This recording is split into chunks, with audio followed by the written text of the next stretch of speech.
విజయనగర రాజ్యంలో ఒకరోజు రాజు శ్రీకృష్ణదేవరాయలు సభలో అందరినీ పిలిచారు. రేపు ఉదయం వరకు ఈ పెద్ద కుండలో ఒక్కో వ్యక్తి ఒక గిన్నె పాలు పోయాలి అని రాజు ఆజ్ఞ ఇచ్చారు. సభలో అందరూ గౌరవంగా తల ఊపారు. రాత్రి అయ్యాక ప్రతి పండితుడు ఒకేలా ఆలోచించాడు. ఇంతమంది పాలు పోస్తున్నారు.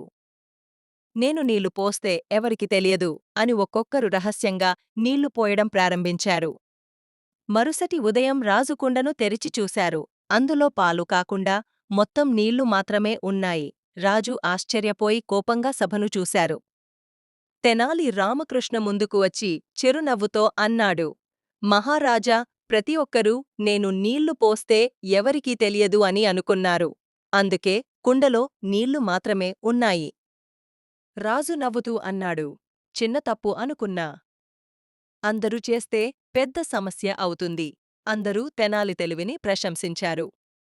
ఈ కథ మనకు చెప్పేది, చిన్న తప్పు కూడా పెద్ద సమస్య అవుతుంది.